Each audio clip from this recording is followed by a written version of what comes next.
Legendary director Bhagyaraj அவர்கள் தளபதிக்கு எதிராக டிஎம்கேவுக்கு முட்டு கொடுத்து பேசியிருக்கிறது பயங்கர ஷாக்கிங்கா இருக்கு. அதாவது தளபதியோட பெயரை மட்டும் குறிப்பிடாம மற்றபடி தளபதி பொதுக்குழு கூட்டத்துல பேசின ஸ்பீச்சுக்கு தான் எதிராக பேசியிருக்காரு. அதாவது ஸ்டாலின் அவர்களை போயிட்டு எப்படி வாய் குசாம வாரிசு அரசியல்னு சொல்றீங்க, இளம் வயதுல இருந்தே அவர் கட்சிக்காக பாடுபட்டு இருக்காரு. அண்ட் திருமணமான டைம்ல கூட அவர் சந்தோஷமா இல்லாம மிசாவுக்காக உள்ள போனாரு. அண்ட் அப்பவும் அவர் உடனே சிஎம் ஆகல. கலைஞர் அவர்களுமே உடனே அவருக்கு சிஎம் பதவியை கொடுக்கல. பல வருஷங்களா அனுபவப்பட்டு இப்ப 67 வயசுல தான் சிஎம் ஆயிருக்காரு. சோ இதுக்கு மேல எப்படி அனுபவப்பட முடியும்? சோ அவரை போயிட்டு எப்படி வாய் கூசாம வாரிசு அரசியல்னு சொல்றீங்க அப்படின்ற மாதிரி பேசியிருக்காரு. அண்ட் ஸ்டாலின் அவர்கள் அப்பான்னு சொல்லிட்டு குழந்தைங்க அன்போட கூப்பிடுறத கூட எப்படி அவங்களால விமர்சனம் பண்ண முடியுதுன்னு தெரியல அப்படின்ற மாதிரி டிஎம்கேவுக்கு அநியாயம் முட்டு கொடுத்திருக்காரு. சோ பாக்கியராஜ் மாதிரி ஒரு லெஜெண்டரி இயக்குனர் கிட்ட இருந்து இந்த ஒரு ஸ்பீச் எதிர்பார்க்கல. அண்ட் பாக்கியராஜ் அவர்கள் குறிப்பிட்ட மாதிரியே ஸ்டாலின் அவர்கள் சிறு வயதுல இருந்தே கட்சியில இருக்காரு தான். பட் உதயநிதி ஸ்டாலின் அவர்கள் எத்தனை வருஷமா உழைச்சாரு, அவருக்கே உடனே துணை முதல்வர் பதவி கொடுத்தாங்க அப்படின்றத பத்தி பேசவே இல்லை.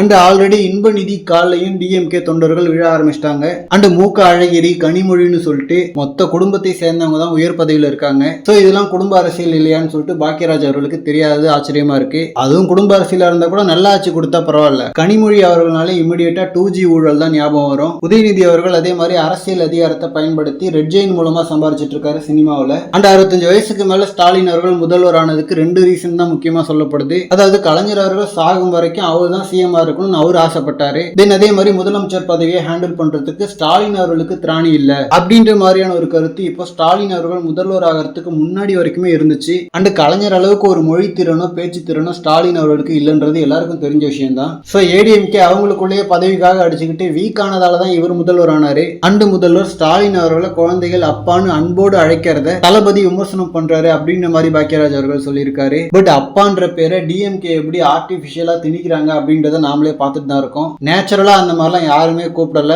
ஜெயலலிதா அவர்களுக்கு அம்மான்ற பேரு ஆர்கானிக்கா செட் ஆச்சு. அண்ட் அதே மாதிரி தளபதிக்கு பாத்தீங்கன்னா ஆல்ரெடி சினிமாவிலேயே அண்ணா அப்படின்ற ஒரு நேம் இருக்கு. சோ அதே மாதிரி நாமளும் ட்ரை பண்ணுவோம்னு சொல்லிட்டு அப்பான்னு இவங்க ஒண்ணு திணிச்சிட்டு இருக்காங்க. சோ அதனாலதான் இந்த அப்பான்றது பயங்கரமா கலாய்க்கப்படுது. நேச்சுரலா ஆர்கானிக்கா வந்ததெல்லாம் யாரும் கலாய்க்க மாட்டாங்க.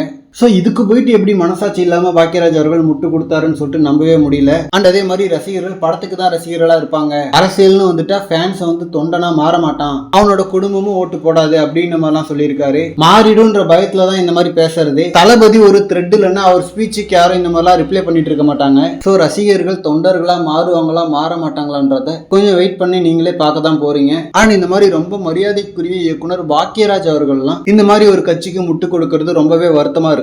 அதுவும் ஒரு நேர்மையான கட்சியா இருந்தா கூட பரவாயில்ல. இப்போ ரீசெண்டா தான் செந்தில் பாலாஜி அவர்கள் ஊழல் பண்ணிட்டு உள்ள போயிட்டு வந்தாரு. சோ மேடை பேச்சுக்கு அப்படி என்ன அவ்வளவு பணம் கொடுக்கறாங்கன்றது தெரியல. இவ்வளவு பெரிய இயக்குனர்லாம் வந்து இந்த மாதிரி பேசிட்டு இருக்காங்க. அண்ட் தளபதியை டேக்கிள் பண்றதுக்குன்னு இந்த மாதிரி சினிமாவில இருந்தே கொண்டு வந்துட்டு இருக்காங்க ஆட்களை. ஆக்சுவலா பாக்கியராஜ் அவர்களோட மகன் சாந்தனு அவர்களே தளபதிக்கு தான் ஓட்டு போடுவாருன்றது இவருக்கு தெரியாது போல. ஓகே ஃப்ரெண்ட்ஸ், டிஎம்கே அவங்களோட வேலையை ஆரம்பிச்சிட்டாங்க. சோ தளபதிக்கு எதிராக சினிமாவில இருந்து இன்னும் இந்த மாதிரி நிறைய பேரை எதிர்பார்க்கலாம். ஈவன் கூடிய சீக்கிரமே கமல் அவர்களே இந்த மாதிரி பேசினாலும் ஆச்சரியப்படுறதுக்கு இல்ல. ஓகே ஃப்ரெண்ட்ஸ், பாக்கியராஜ் அவர்களோட இந்த ஸ்பீச் பத்தின உங்களோட கருத்துக்களை கமெண்ட்ல சொல்லுங்க. இந்த மாதிரி தளபதி பத்தின ஹாட்டான அப்டேட்ஸ்க்கு நம்ம விஜய் ஃபோர்ட் சேனலை சப்ஸ்கிரைப் பண்ணுங்க. தேங்க்யூ.